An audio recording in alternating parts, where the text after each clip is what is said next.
differently. We often maybe reach the same conclusion but come at the decision from two totally different paths. We often don't agree on things, but eventually we work them out. And over time, I have often said the one thing that we do have in common that we both agree completely on is our value systems, the things that we think are important regarding our clients, our employees, and the general strategy for the business. And everything else is negotiable. Nevertheless, when we do get to talking on the phone, it's kind of like, we just take off where we left off. And we are still good friends. I think we always will be. And I've always felt maybe like a little bit of a mom to her. And anyway, but I think she does have a compassionate spirit. She has a very caring heart.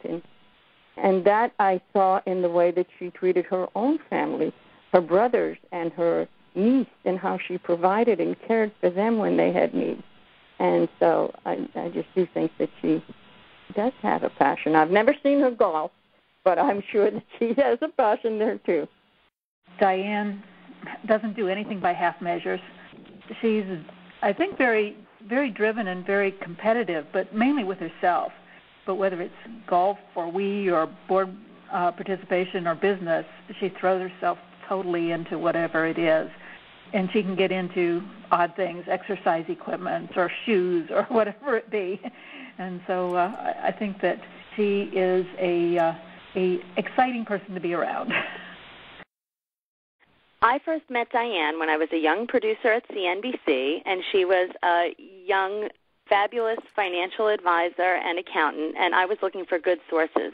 And I heard from a few other professionals that she was one of the best in the business, so I immediately called her, and she ended up being a regular on the show I produced, The Money Club at CNBC.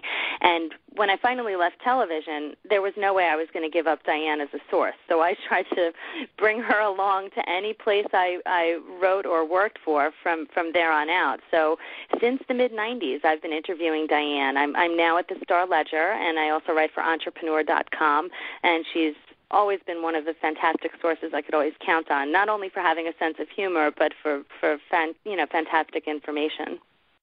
One of the things that over those many years at CNBC, as the network developed and as I learned more about the business world, one of the things I tried to do was to protect our viewers. You folks know, I mean, we have had our share of, I don't want to say snake oil salesmen, but snake oil salesmen, people who were trying to sell everything and anything. Therefore, I always enjoyed having financial planners on because I felt that they, especially fee-only planners, would give a really fair shake to our viewers and give them an opportunity to really sort out what they're being told. Diahann Lassus was one of our first regulars. I am told that Diahann was a nervous wreck when she appeared on the air. I don't remember that, frankly, because I was probably more of a nervous wreck than she was. And so I'm delighted to hear that she's receiving an award from NAPFA. She certainly deserves it. Diahann, best wishes, good luck to you, and continued success, and thanks for everything you did for us at CNBC. In each one of these organizations where she's been a member or a board member, she has moved the ball forward in terms of financial education, financial advocacy, and protecting the consumer. And I think that's the key. That's the common theme in just about everything that Diahann has done in her professional life. And that's very important because, unfortunately, if it weren't for organizations like NAPFA or members like Diahann, it would be very difficult for the consumer, for the financial consumer, to get the right kind of financial information. Being part of NAPFA, being part of women business organizations, the New Jersey Women Business Owners, the national organization, the Foundation for Women Business Owners. She had early activity with the FPA. She was part of the White House Conference on Business. She has testified as part of the coalition with Congress. I don't think that there is any other single individual in the financial industry who has played as large and as significant a role as she has in terms of shaping the values and shaping the focus for the industry. The beauty of Diahann is that she's able to share expertise on such a wide range of issues, and she can do it with authority.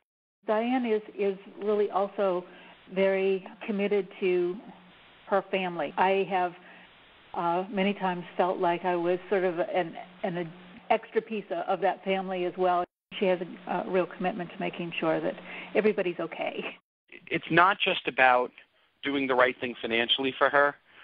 It's about doing what's right for the individual, for the human being, the human element of what we do for a living. But I love Diahann. I really love Diahann. She's, as far as I'm concerned, she's part of my family.